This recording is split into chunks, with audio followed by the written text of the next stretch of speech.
In an era where wrestlers continue to invent the most complex of maneuvers, there's Randall Keith Orton hitting an extremely basic cutter, albeit from a variety of positions and places, to win his matches. That in itself tends to define Orton as a whole, a master of the basics who very rarely has to go to extremes to justify his stardom. Orton's critics have referred to him as being boring and paint by numbers, and sometimes WWE's simplistic booking hasn't really done him justice. But at his best, and at the booking's best, the Viper has been one of WWE's premier villains, a volcanic sociopath whose violent tendencies and detestable demeanor provide him with immense character depth. I'm Jack from Cultaholic.com, and this is the captivating career of Randy Orton.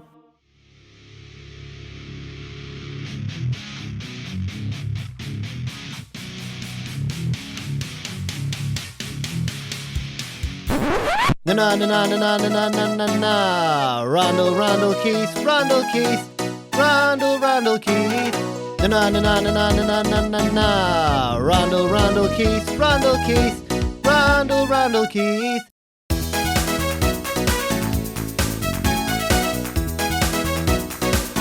Orton wrestled his first match in March 2000, weeks shy of his 20th birthday in his native St. Louis. The son of Cowboy Bob Orton paid his dues not only as a novice grappler, but also as a referee in a Missouri-based promotion called World Organized Wrestling, where his uncle Barry also wrestled. A few months later, Orton debuted for Ohio Valley Wrestling, where he continued to pick up experience in matches that included Shelton Benjamin, Rico Constantino, and Damager, the future Danny Basham. In the spring of 2001, Orton won OVW's Hardcore title on 2 occasions, as he began to appear in dark matches at WWE events at just 21 years of age. Orton wrestled dozens of non-televised matches for WWE in the early part of 2002, before finally surfacing on SmackDown that April. In his debut, aside from getting a bit hands-on with Stacy Keibler, Orton was essentially a squeaky clean babyface, an all-American jock with a positive demeanor. In his debut match for WWE, Orton scored what was considered an upset win over Hardcore Holly, who became Orton's first rival. In a somewhat forgotten bit of history, Orton wrestled a still biker Undertaker for the WWE Championship on SmackDown in the final week of May 2002. He did, to be fair, get pummeled in a bout that lasted barely 5 minutes. After meandering around the Blue Brand's undercard, gaining experience,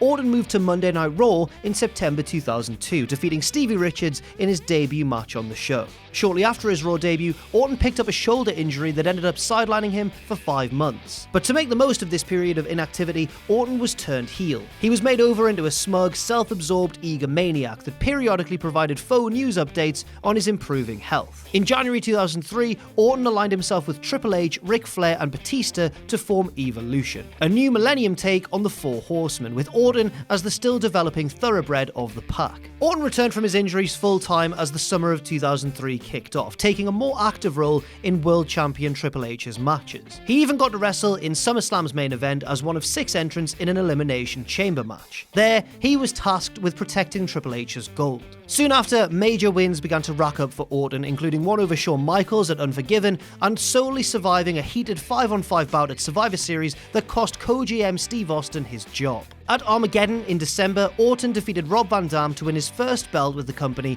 WWE's Intercontinental Championship. But it was Orton's next rivalry that proved to be a star maker. When temporary co-GM Mick Foley backed down from a skirmish with Orton, the young upstart noted Foley's cowardice, prompting Mick to attack him in the 2004 Royal Rumble match. The two were on opposite sides of a star-studded handicap match at WrestleMania 20, where Orton scored the pin on the Hardcore legend. 5 weeks later, the two met in a one-on-one, no-holds-barred match at Backlash. Orton took a hellacious beating over the match's 23-minute duration, but out-hardcored Foley down the stretch, winning the bloodbath and crystallizing himself as the next big thing. Outside of skin-ripping brawls, Orton showed his worth in tag team bouts with his Evolution allies. He also did so in singles matches, successfully defending the IC title over the likes of Shelton Benjamin and Chris Jericho, before losing it to Edge in a well-acclaimed half-hour slugfest at Vengeance. After Orton's 7-month reign as IC champ came to a close, he graduated to the next level, defeating Chris Benoit for the World Heavyweight title at the 2004 SummerSlam. One night later, after defeating Benoit again in a rematch, Orton was summarily ousted from Evolution by his stablemates at an envious Triple H's behest. A month later, the 24-year-old top babyface of the show dropped the belt to Helmsley at Unforgiven. And really, the face turn didn't exactly suit Orton, because all of his best qualities suggested better use as maybe a smug egomaniac, or as we'd later see, a deranged sociopath. Nonetheless, he pressed on on as the lead hero, toppling Ric Flair in a steel cage match at the inaugural Taboo Tuesday, and later surviving once more at Survivor Series, standing tall after eliminating Edge and Triple H in the main event. But his bids to win back the belt failed, the nail in the coffin coming at the 2005 Royal Rumble after losing decisively to the Game. Orton remained a babyface for a few weeks more, but a return to the dark side was imminent. After a suggestion from superstar Billy Graham, Orton made the decision to try and end Undertaker's winning streak at WrestleMania 21. Along the way, he enlisted Father Bob's help to try and undercut Taker, and Orton even RKO'd on-screen girlfriend Stacy Keibler to fully signify his heel turn. Come WrestleMania, Orton came within an eyelash of ending the streak via a lovely counter into an RKO, but soon after fell victim like the dozen that had preceded him. Months later, Orton moved over to the SmackDown brand once again in the annual draft, and it didn't take long to renew old hostilities with the Deadman. At SummerSlam, Orton managed to defeat him with the help of his plaster-faced father. The battles raged on into the autumn, where father and son immolated Undertaker alive inside a casket at No Mercy, only for Undertaker to go after Randy after the Legend Killer once again stood alone and tall in a major Survivor Series match. After some charming hocus pocus, Undertaker annihilated Orton in a Hell in a Cell match at Armageddon to end the feud once and for all. In the new year, Orton shifted his focus to Rey Mysterio after finishing runner-up to him in the 2006 Royal Rumble match. Orton actually won Mysterio's title opportunity at No Way Out due to a screwy finish, but Mysterio found his way back into the title picture anyway. A triple threat at WrestleMania 22 with World Heavyweight Champion Kurt Angle in the mix ended with Mysterio winning and Orton taking the fall. Orton was subsequently written out of storylines due to an unprofessional conduct suspension. This was covered in storyline by Angle snapping his ankle during a match between the two. After his return, the two picked up their feud once more when an ECW-backed Angle made Orton tap at One Night Stand, although Orton did defeat him in return at Vengeance later that month. He then entered into a short but notable feud with Hulk Hogan, resulting in Hogan's last WWE match, in which he defeated Orton at SummerSlam 2006. Shortly afterwards, Orton linked up with Edge to form Rated RKO, a powerful collective designed to destroy D-Generation X and their tightening grip over the Raw brand. Weeks into the union, Edge and Orton won the World Tag Team titles from sentimental title holders Ric Flair and Roddy Piper, while continuing their rivalry with Triple H and Shawn Michaels. The two teams fought to a no contest over the gold at New Year's Revolution 2007, which you may remember as the match in which Triple H blew out his quad. Not long afterwards, Orton and Edge lost the belts to Michaels and John Cena, after which their partnership began to lose steam. They were both gunning for Cena's WWE Championship, and this led to a four-way match at the 2007 Backlash, which also included HBK, although you'll never guess, John Cena actually won. The following night on Raw, Edge defeated Orton in a singles bout, and the two went their separate ways. Orton's focus turned towards Michaels, who he had put out of commission with a stoppage finish at Judgment Day, although this was facilitated in part by an earlier attack by Orton on HBK. After beating Dusty Rhodes in a bull rope match at the Great American Bash, Orton then set his sights once again on Cena's WWE Championship, losing to the top dog at SummerSlam before beating him at Unforgiven via DQ. He ended up being given the belt due to Cena being legitimately injured and proceeded to exchange it with Triple H at No Mercy, coming out as champion at the end of the night after winning a last man standing match over the Game. For the months ahead, Orton held off all comers, including a returning Michaels, a prodigal Chris Jericho, an ascending Jeff Hardy, and even a well-mended Cena, who won the Royal Rumble and blew his title match just a few weeks later. Orton defeated both Cena and Triple H alike at WrestleMania 24 in a mild upset to retain his title, but he lost it to Helmsley in a four-way match at Backlash the following month. A broken collarbone sidelined Orton throughout the summer and much of the autumn of 2008, during which time he formed Legacy with fellow generational wrestlers Cody Rhodes and Ted DiBiase. In the midst of an angle where his violent outbursts, like one at the expense of Vince McMahon, were explained away due to an alleged condition on his part, Orton won the 2009 Royal Rumble from the number 8 spot, with a big helping hand from Rhodes and DiBiase. En route to his WrestleMania 25 date with now champion Triple H, Orton terrorized the McMahon family, assaulting Vince and Shane, and even putting his hands on Stephanie to make the story that much more personal. Orton lost on the big stage in Houston, which he really should have probably won, but won the belt in a 6-man tag at Backlash 3 weeks later. Over the months ahead, Orton racked up additional reigns, padding his score with losses and wins involving Batista and John Cena, including a consecutive pay-per-view run in the autumn where the two exchanged the belt in numerous ambiguous gimmick matches. This may be why everyone's kinda sick of Orton and Cena whenever it's teased in the modern era. Kofi Kingston had a hand in costing Orton the belt in an Iron Man match, leading to a several-month rivalry between the two, after which Orton polished Kofi off to reaffirm his top contender status. Stupid, stupid, stupid. Orton's challenge of WWE Champion Sheamus at the 2010 Royal Rumble ended in a DQ after Rhodes' interference backfired, indicating friction in legacy. After DiBiase pinned Orton in the next month's Elimination Chamber match after a Rhodes assist, legacy splintered further, and Orton soundly defeated the two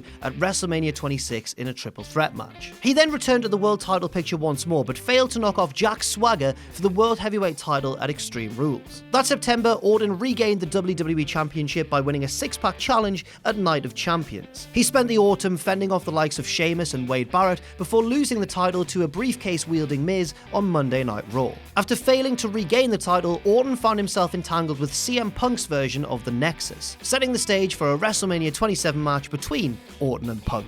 On the road to the event, Orton took out all of Punk's underlings with brain-rattling punts, leaving nobody to help Punk when Orton RKO'd him to his doom inside the Georgia Dome. After emerging from that feud, Orton surprised everybody by defeating new World Heavyweight Champion Christian in a competitive bout on SmackDown. Christian's repeated rematches ended with the same result, sending the fan favourite into a maddening frenzy. Christian managed to play on Orton's rage issues at Money in the Bank by causing Orton to DQ himself, causing a title change, but Orton regained the title at SummerSlam in a frenzied, weapons-filled brawl. After losing the belt to Mark Henry at Night of Champions, Orton sort of meandered aimlessly through various feuds as a babyface without much in the way of story motivation. Cody Rhodes, Wade Barrett, and Daniel Bryan popped up as Orton's foes in this time, before crossing paths with Kane on the road to WrestleMania 28. Kane had found his mask again, and it was all scary. Kane defeated Orton at the Grand Spectacle, but then Orton defeated Kane in a rematch 4 weeks later at Extreme Rules, this time in a Falls Count Anywhere match. From there, Orton faced a number of issues, including a 60-day suspension for a wellness policy violation,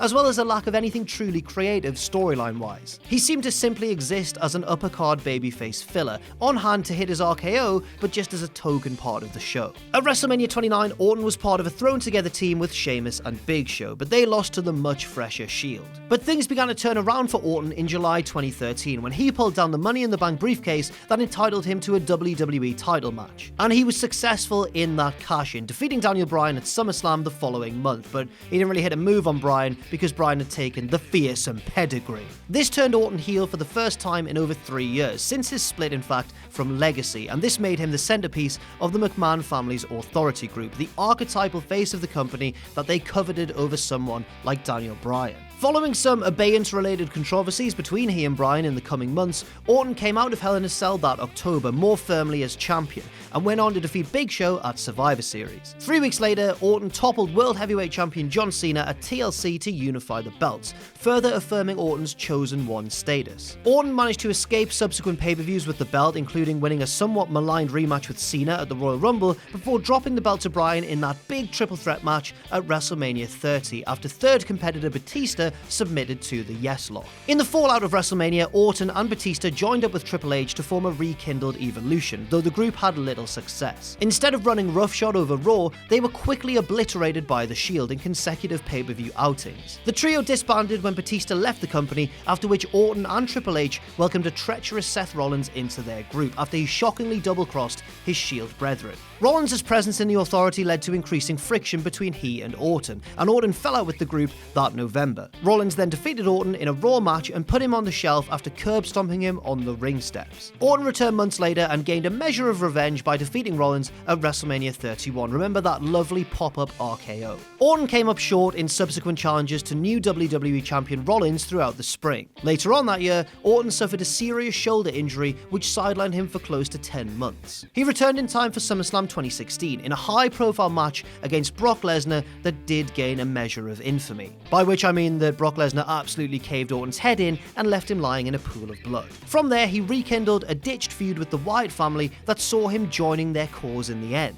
His apparent subservience to Bray Wyatt saw the two win SmackDown's tag team titles, and Orton later went on to win the 2017 Royal Rumble. After Wyatt won the WWE Championship, Orton burned down the Wyatt compound and went on to defeat Bray for the belt in a pretty strange match at WrestleMania 33. Nobody was sure what to make of it, but I guess we all learned that Randy Orton is not afraid of insects. After losing an even stranger non-title House of Horrors match to Wyatt at Payback, Orton transitioned the gold onto the waist of Jinder Mahal at Backlash. He failed to regain the title in rematches at Money in the Bank and a rather slow Punjabi prison match at Battleground that July. Orton went back to wandering a bit aimlessly through the mid-card from this point on, before capturing the US title at Fastlane from Bobby Roode, though he only held it for a few weeks before losing it in a four-way match to Jinder Mahal at WrestleMania 34. After time off to mend an injured knee, Orton returned that summer, turning heel by attacking Jeff Hardy. This turn brought Orton's sadistic side back out once again, as he rather infamously used a screwdriver to wrench the expander hole in Jeff Hardy's ear during a Hell in a Cell match that September. Since then, Orton's involvement in the product has been a little more off and on as he approaches his 40th birthday in 2020. He lost to AJ Styles at WrestleMania 35, then seemingly bided his time before his next big angle. It came against WWE champion Kofi Kingston, with whom there was some old acrimony a decade earlier, which their storyline acknowledged. Orton fought Kofi to a double countout over the belt at SummerSlam, before Kofi then took him down at Clash of Champions to settle the old score. From here on out, this seems to be Orton's WWE lot. He'll pop up occasionally as an established name and use whatever rub he has to give today's regular stars a big visual win in the end. So many earlier legends took the fall in order to establish Orton's own iconoclastic legend, and the conveyor belt keeps moving on as Orton feeds his clout on down the line. To be honest, Randy Orton sometimes doesn't get his due. But when one views his entire body of work, there's plenty of obvious brilliance and memorable character turns as well to justify hailing the legend of the Legend Killer. Thanks very much for watching, and let us know what you think in the comments section down below. You can follow Cultaholic on Twitter at Cultaholic and on Facebook at facebook.com/Cultaholic. If you enjoy what we do, then please do check out our Patreon, patreon.com/Cultaholic, where you can pledge. And don't forget, of course, most importantly of all, to hit subscribe and to join us.